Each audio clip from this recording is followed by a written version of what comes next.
आज ही डाउनलोड करें Skymet mobile app, पूछे मौसम का हाल अपनी पसंदीदा भाषा में और रहे बाकियों से एक कदम आगे। नमस्ते दोस्तों, स्काईमेट वेदर में आप सभी का स्वागत है। मेरा नाम महेश पलावत है। 4 सितंबर की शाम का वीडियो है और अभी मेरा लैपटॉप थोड़ा खराब हो गया है, 2-3 दिन खराब रहेगा, तो इसीलिए मैं ढंग से मैप नहीं दिखा पाऊंगा आपको। सैटेलाइट पिक्चर के थ्रू समझाने की कोशिश करूंगा। तो अब जो वेदर सिस्टम है वो western disturbance as a trough दिखाई दे रहा है। एक लो प्रेशर एरिया है जो वेलमार्क बना था पहले, वो अब छत्तीसगढ़ और मध्य प्रदेश के ऊपर आकर के लो प्रेशर एरिया बन गया है। और एक दूसरा साइक्लोनिक सर्कुलेशन आप देख सकते हैं यहाँ पर। ये पश्चिमी जो मध्य प्रदेश है और दक्षिण पूर्वी राजस्थान के ऊपर एक चक्रवाती हवाओं का क्षेत्र है जो 5.8 किलोमीटर की ऊंचाई तक बन गया है। अब ये दोनों वेदर सिस्टम जब मर्ज होंगे तो आज से ही हमें बारिश की संभावना नजर आ रही है, जो गुजरात के कई जिलों में होगी। गुजरात में बाढ़ जैसी स्थिति आ सकती है।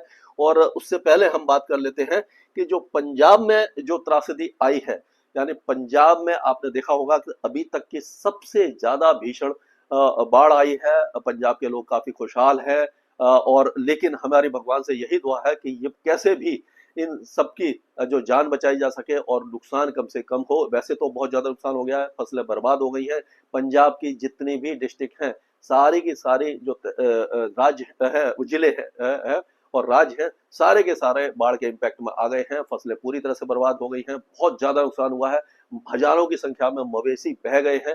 37 लोगों की जान गई है, अभी भी कुछ लोग लापता है और बहुत ज्यादा परेशानी का सामना पंजाब के भाई बहन कर रहे हैं। और उसी के साथ साथ जो पंजाब प्रांत है पाकिस्तान का, वहां पर भी काफी ज्यादा तबाही का आलम है। मतलब कि जो ये रावी, ब्यास और सतलुज नदी है, जहां से निकलती हैं जम्मू कश्मीर और हिमाचल प्रदेश, यहाँ पर भारी बारिश हो रही थी और यहाँ से ये कैचमेंट इलाका बोलते हैं, वहां से जो पानी आया है तो पूरा ये पंजाब से होता हुआ पाकिस्तान तक पहुंचा है और सभी इलाकों में बहुत ज्यादा तबाही इसने मचाई है।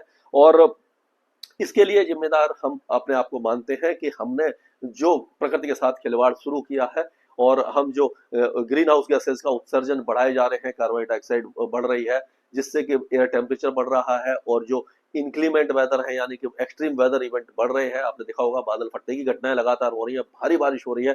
4 दिनों में जो बारिश होती थी, 5 दिनों में जो रिमझिम बारिश होती थी, वो 7-8 घंटों में, 10 घंटों के अंदर हो जाती है, जो क्लाइमेट चेंज का पूरी तरह से असर है।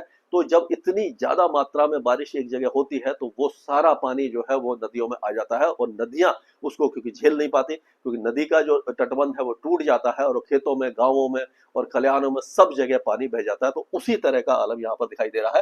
तो लेकिन अच्छी बात यह है कि अब पंजाब और हरियाणा में बारिश में कुछ कमी दिखाई देगी। सबसे ज्यादा जो प्रभावित क्षेत्र है, वैसे तो सारा पंजाब है, लेकिन गुरदासपुर, अमृतसर, पठानकोट से लेकर के फिरोजपुर, तरन तारण और अबोहर, फजलिका, ये जो पश्चिमी जिले हैं, ये सबसे ज्यादा प्रभावित हुए हैं। तो अब जो बारिश में 3-4 दिनों, 5 दिनों के दौरान जो कमी दिखाई देगी, उससे बाढ़ की सिचुएशन में इंप्रूवमेंट होगा और जो राहत और बचाव के कार्य वो भी ठीक ठाक होंगे। जम्मू कश्मीर में भी बारिश कम हो जाएगी। हिमाचल और उत्तराखंड में बारिश तो होगी, लेकिन जो इंटेंसिटी है उसमें काफी ज्यादा कमी हमें दिखाई देने वाली है। तो ये अच्छी राहत की खबर है। और उसी तरह से हथनीकुंड बैराज से जब पानी छोड़ा गया है, जो 1.5 लाख क्यूसेक से ज्यादा है, तो अब यमुना का जल स्तर जो है वो 207.48 मीटर तक पहुंच गया है, जो 1963 से, जब से हमने रिकॉर्ड रखना शुरू किया है यमुना के लेवल का दिल्ली में, उससे अभी तक ये तीसरी बार सबसे ज्यादा पानी की ऊंचाई यानी कि लेवल यहाँ यमुना का पहुंचा है। 1978 में जो बाढ़ आई थी उसकी याद दिलाता है ये। 2023 की जुलाई में जो बाढ़ आई थी उसकी भी हमें याद ये दिलाता है। यमुना पुस्ता में जितने भी इलाके हैं, सोनिया विहार से लेकर के और जो रिंग रोड है, यहाँ पर सभी जगह पर मजनू का टीला वगैरह, ये सारे इलाके जलमग्न हो गए हैं और कई इलाके में जो पानी है वो काफी ज्यादा भर गया है और 12,000 से ज्यादा लोगों को विस्थापित करना पड़ा है। तो दिल्ली में भी हालत बहुत ज्यादा खराब है और यहाँ पर ये जो अब जो आगे से पानी धीरे धीरे कम होगा तो उसका असर धीरे धीरे पड़ेगा। तो लेकिन 2-4 दिनों के बाद ही इसमें कुछ राहत मिल पाएगी आपको। तो पंजाब, हरियाणा, दिल्ली की हमने बात कर ली। अब उत्तर प्रदेश की तरफ चले तो उत्तर प्रदेश के पश्चिमी जिलों में खंड वर्षा दिखाई दे रही है। बहुत ज्यादा बारिश नहीं होगी क्योंकि वेदर सिस्टम जो है वो आप देखेंगे मध्य भारत में इसी तरह से आगे की तरफ जाएगा, गुजरात की तरफ जाएगा और फिर ये सिंध और उत्तर पूर्वी अरब सागर के ऊपर चला जाएगा। तो इसीलिए क्या होगा कि जो यहाँ से जो हवाएं आती है तो उत्तर प्रदेश, बिहार, यहाँ पर हवाएं जो नमी वाली कम हो जाएंगी। तो अब पश्चिमी उत्तर प्रदेश से लेकर के मध्य भागों में, लखनऊ से लेकर के आपका मेरठ, मुजफ्फरनगर, सहारनपुर, बिजनौर, लखीमपुर खीरी, बरेली, पीलीभीत, मुरादाबाद, रामपुर, ये जो इलाके हैं, हाथरस, अलीगढ़, मथुरा, एटा, मैनपुरी, फिरोजाबाद, इटावा, ये सारे इलाकों में बारिश की गतिविधियां रुक रुक करके होती रहेंगी। खंड वर्षा होगी, ज्यादा भारी बारिश नहीं है, लेकिन पूर्वी इलाके हैं जो अभी भी गोरखपुर, सिद्धार्थनगर, कुशीनगर, महाराजगंज से लेकर के गोंडा, बस्ती, फैजाबाद, अयोध्या, मऊ, गाजीपुर, बलिया, ये सारे इलाके अभी भी सूखे की मार झेलेंगे। यहाँ पर ज्यादा बारिश की संभावना नजर नहीं आ रही है। प्रयागराज, वाराणसी, भदोही, जौनपुर, मिर्जापुर में हल्की बारिश हो सकती है कुछ इलाकों में। बिहार सबसे ज्यादा जो इस समय सूखे की मार झेल रहा है, यानी एक तरफ तो बाढ़ की स्थिति बहुत ज्यादा भयावह हो गई है, दूसरी तरफ सूखे की स्थिति है, तो यहाँ के किसान भाई भी बहुत ज्यादा परेशान है। तो बिहार में भी ज्यादा बारिश की संभावना हमें नजर नहीं आ रही है। अब पिछले कई दिनों से बारिश नहीं है। सबसे ज्यादा जो सूखा है, सूखे वाले हालात है केवल बिहार में है, तो आगे भी बहुत ज्यादा उम्मीद हमें दिखाई नहीं दे रही है। और अगर पूर्वोत्तर राज्यों की बात करें तो यहाँ हल्की से मध्यम बारिश होगी, लेकिन जो लो प्रेशर एरिया एक के बाद एक बन रहे हैं, इसके कारण गंगे पश्चिम बंगाल से लेकर के झारखंड और उड़ीसा के ज्यादातर इलाके बारिश देखेंगे, अच्छी बारिश देखेंगे। और 15 सितंबर तक 2 लो प्रेशर एरिया और बंगाल की खाड़ी बनेंगे जो मध्य भारत की तरफ आगे आएंगे। उसके बारे में मैं आपको लगातार अपडेट देता रहूंगा। तो हम मान के चलेंगे कि जो ये शांति निकेतन, कोंटई, हुगली, हावड़ा, मिदनीपुर, 24 परगना, ये सारे कलकत्ता वगैरह, यहाँ से लेकर के आपका चाईबासा, रांची, खूंटी और लातेहार, लोहारदगा, ये सारे इलाके, जमशेदपुर वगैरह में बारिश की गतिविधियां झारखंड और गंगे पश्चिम बंगाल में होंगी। और ये पूरा जो छत्तीसगढ़ है, यहाँ पर भी अच्छी बारिश की संभावना हमें नजर आ रही है। खास करके उत्तरी और मध्य इलाकों में अच्छी बारिश होगी। पूर्वी उत्तर प्रदेश में भी अच्छी बारिश की संभावना है। और पश्चिमी उत्तर प्रदेश के, मध्य प्रदेश की, माफ कीजिए, मध्य प्रदेश में आपका नीमच, रतलाम, उज्जैन और अलीराजपुर, बड़वानी, धार, खांडवा, खरगोन, ये जो इलाके बारिश देखेंगे। और बाकी इलाकों में भी छुटपुट बौछारें आपको दिखाई देती रहेंगी।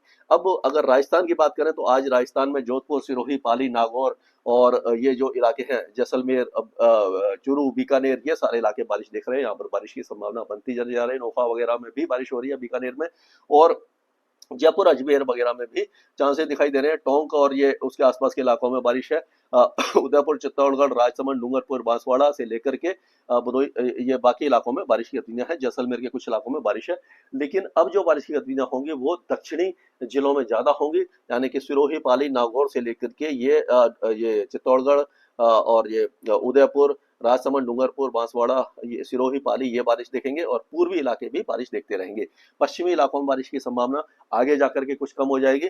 लेकिन अब सबसे ज्यादा इम्पैक्ट जो लो प्रेशर एरिया का है वो, यानी कंबाइंड इम्पैक्ट जो है वो सबरकांठा, बनासकांठा, महसाना, पाटन, इदार, अरवली, मोड़सा, बोटाड, सुरेंद्रनगर, राजकोट, अहमदाबाद, बड़ोदरा, सूरत, वलसाड़, छोटा उदयपुर, डांग, तापी, नर्मदा, वलसाड़ से लेकर के भरूच और ये भावनगर तक आपको बारिश काफी ज्यादा दिखाई देगी। और उसके बाद भुज और जामनगर, मोरबी, ये जो इलाके हैं, नलिया वगैरह, यहाँ पर भी मूसलाधार बारिश होगी। यानी 5 से 7 सितंबर के बीच में बाढ़ जैसी स्थिति आ सकती है। देवभूमि द्वारका में भी 7 तारीख को अच्छी बारिश होगी। लेकिन जो निचले इलाके हैं, यहाँ पर से आप देखेंगे कि गिर सोमनाथ, जूनागढ़ और जो पोरबंदर वगैरह, यहाँ पर बारिश अपेक्षाकृत कम दिखाई आपको देगी। तो इसके बाद क्या होगा कि ये बारिश की गतिविधियां ये 6-7 तारीख को जो आपका सिंध प्रांत है, यहाँ पर काफी ज्यादा इलाकों में आपको, सिंध के कई इलाके, पाकिस्तान के सिंध में बारिश तेज हो जाएगी। और ये जो सिस्टम है वो 7 और 8 तारीख को उत्तर पूर्वी अरब सागर के ऊपर चला जाएगा, यानी सिंध में बारिश देता हुआ यहाँ पर चला जाएगा, ये बारिश कम हो जाएगी। और अगर हम यहाँ पर चलते हैं, आपको आंध्र प्रदेश में बारिश कम है। विदर्भ के कई इलाके बारिश देखेंगे। उत्तरी मध्य महाराष्ट्र में बारिश है। मुंबई में रुक रुक करके बारिश होगी। सांगली, सतना, कोल्हापुर, सिंधु, रत्नागिरी में हल्की बारिश होगी। मराठवाड़ा में बारिश कम हो जाएगी। गोवा में बारिश की गतिविधियां छुटपुट ही दिखाई देंगी आपको। और उसी तरह कोस्टल कर्नाटका और केरल में लाइट रेन होगी। इंटीरियर कर्नाटका में काफी कम बारिश होगी। रायलसीमा, आंध्र प्रदेश, तमिलनाडु लगभग सूखे रहेंगे। लक्षद्वीप में हल्की बारिश होगी। और अंडमान और निकोबार द्वीपों में अगले 24 से 48 घंटों के दौरान भारी बारिश की संभावना नजर आ रही है। यानी कि मौसम की मार, कहीं पर तो धुआंधार और कहीं पर ये सूखे के आसार, इस तरह का मौसम अभी बना हुआ है। और ये बहुत ज्यादा कंट्रास्टिंग वेदर है। कहीं जो बाढ़ के कारण किसान परेशान है, कहीं सूखे के कारण किसान परेशान है। यानी सबसे ज्यादा जो मौसम की मार है वो किसानों के ऊपर ही दिखाई देती है। वही यानी कि पूरे हमारे जो 70% हमारी जो आबादी है वो कृषि से जुड़ी हुई है। और उसी को सबसे ज्यादा ये दुख झेलना पड़ता है। हमारी ये प्रार्थना है भगवान से कि मतलब ये एकसार बारिश हुआ करे। लेकिन जब तक क्लाइमेट चेंज को हम रिवर्स नहीं करेंगे तब तक ऐसा होना मुमकिन नहीं है। स्काईमेट वेदर में अभी के लिए इतना है। मौसम से जुड़ी सटीक जानकारी और खबरों के लिए हमारे YouTube चैनल को सब्सक्राइब करें और बेल आइकन दबाकर हर खबर पर रखें नजर।